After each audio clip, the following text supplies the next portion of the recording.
Welcome to Impact Under the Big Sky, Stories of Philanthropy in Montana.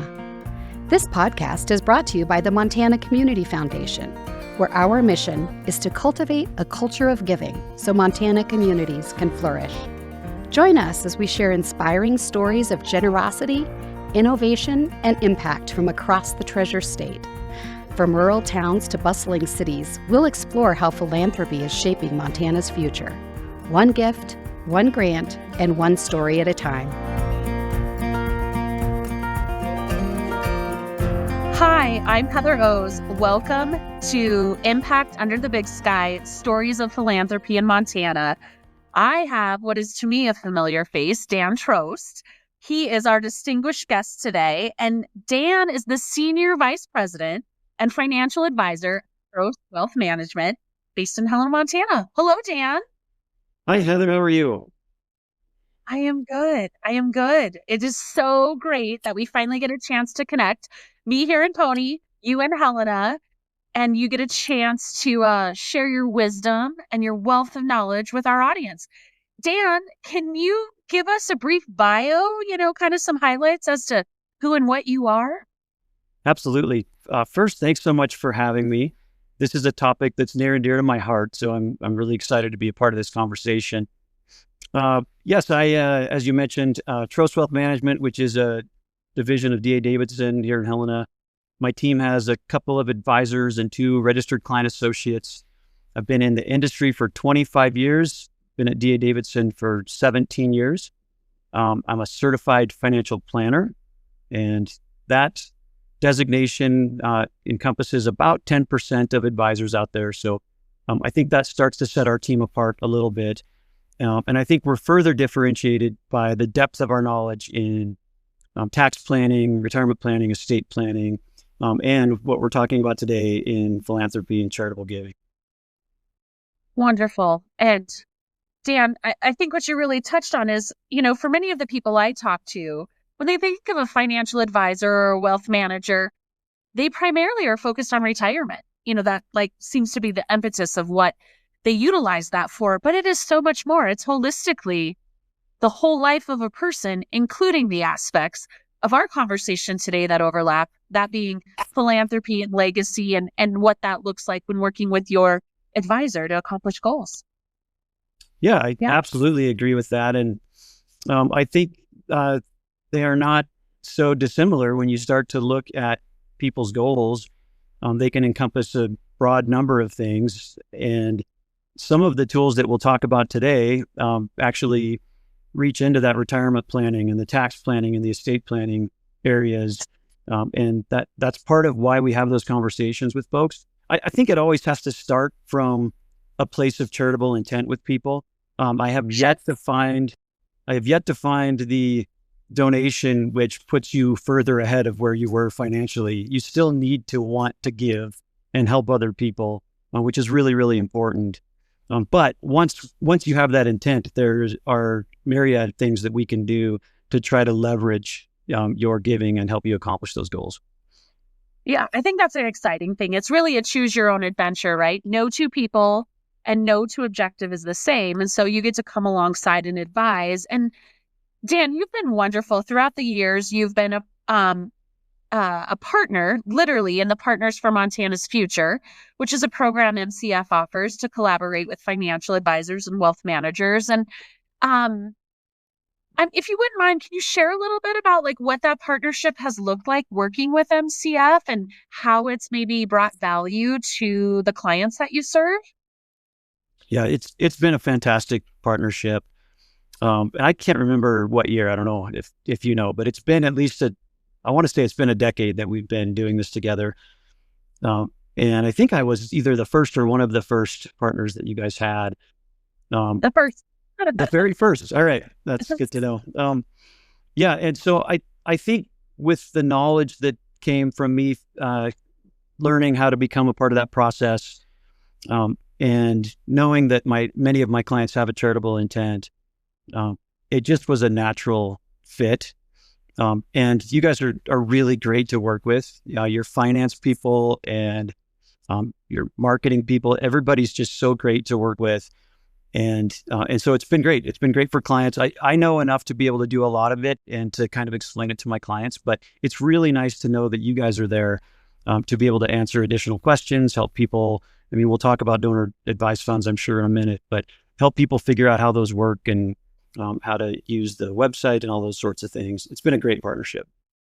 Oh, that's wonderful to hear. And we appreciate that feedback. And man, it hardly seems possible you've had a career this lengthy. You don't look it. So, I mean, it must be enjoyable. And I know that decade we've been with you, MCF and your firm, Dan, have made significant impacts for the clients that care about causes in Montana and are looking to do things in perpetuity. I think we start talking about legacy, and especially as we near retirement, we're starting to think, what do I want my legacy to be? Or what do I want my family's legacy to be? And so, you raised that in the topic of a donor advised fund and how that blends with the Montana Endowment Tax Credit. So do you see a lot of your clients, are they aware of the Montana Endowment Tax Credit, or are those, is that a concept that maybe you're introducing, or are they coming to you full of knowledge and questions?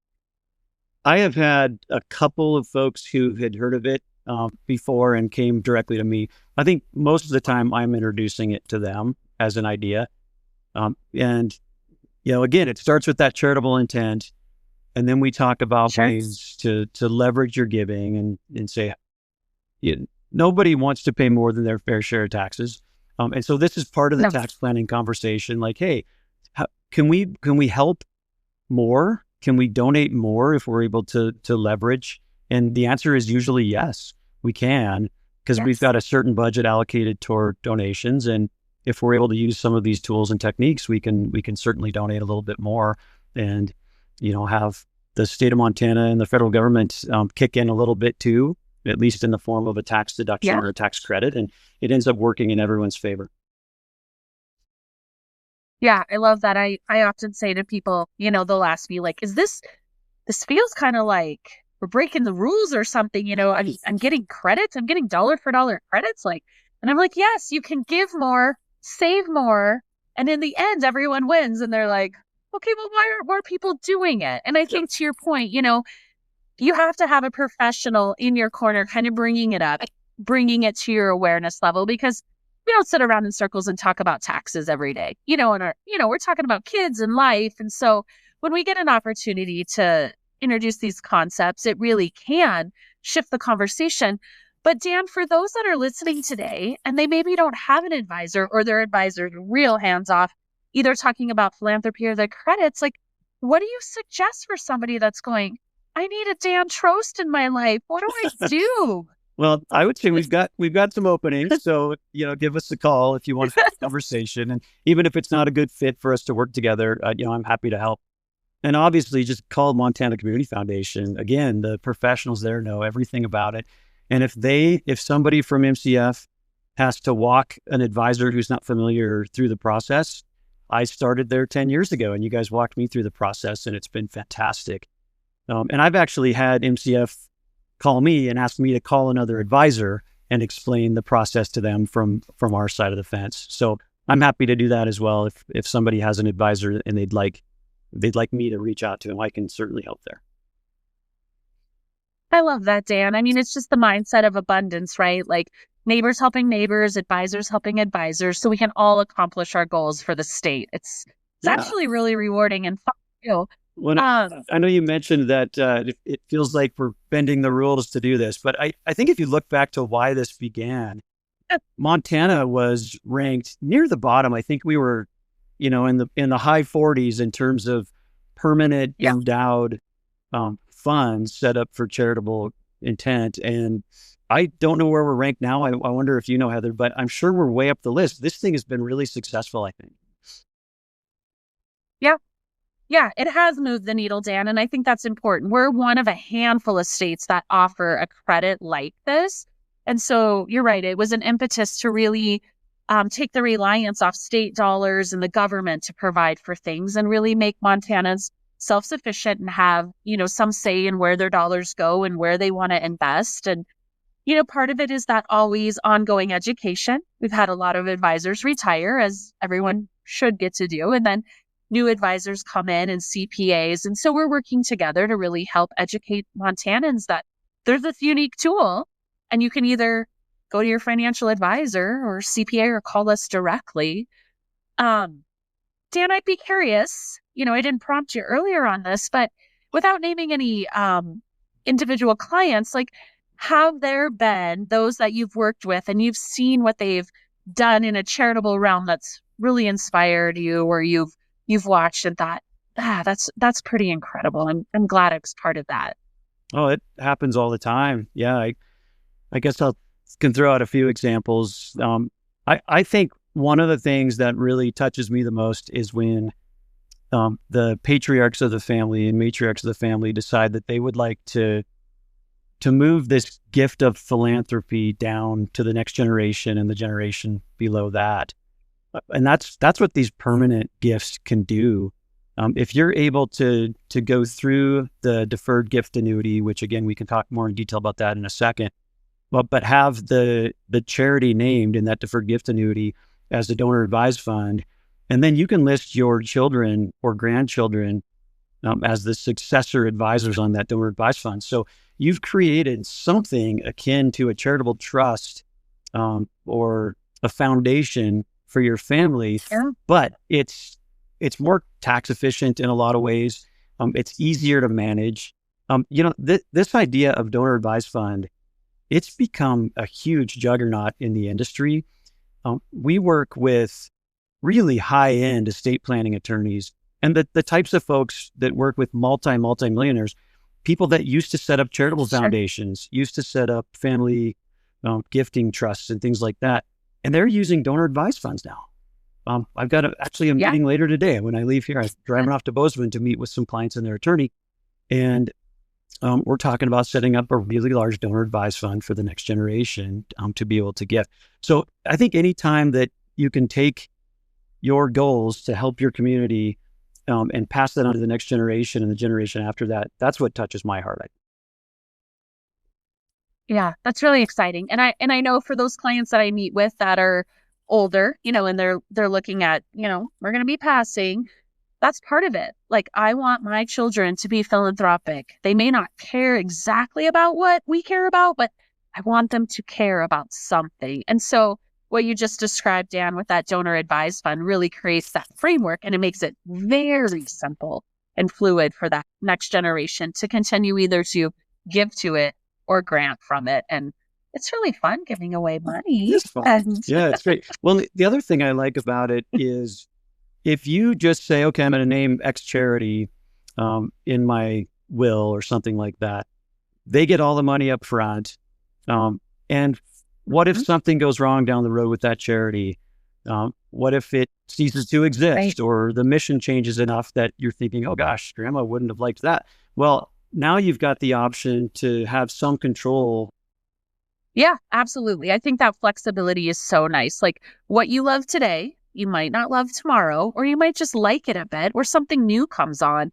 And so, you can change your charitable beneficiaries and do that in a real fluid manner. So the donor advised fund, as you said, it is really changing the landscape of how families can give and do it in a fun way. I know our family has one, and we like to sit down and start deciding with the kids who 15 and 17, what do you care about? What makes you excited? And it's going to differ slightly from my husband and I, but we get inspired by seeing what, motivates them as well.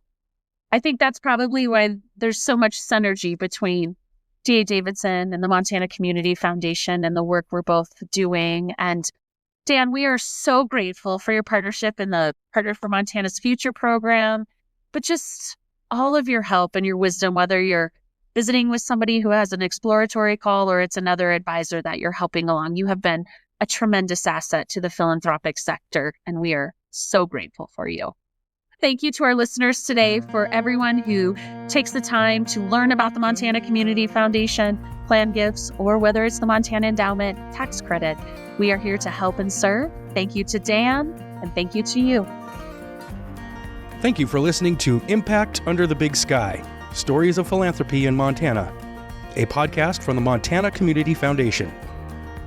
This has been a Social Flicks podcast studio production, and our podcast was written and produced by Rebecca Connors. A video version of this podcast is available on MCF's YouTube channel and on our website at mtcf.org. Stay connected with MCF by following at Montana Community Foundation on Instagram, Facebook, and YouTube. Special thanks to our listeners and supporters for helping us share the stories that impact our community. Join us next time as we continue to explore the heart of philanthropy in Montana.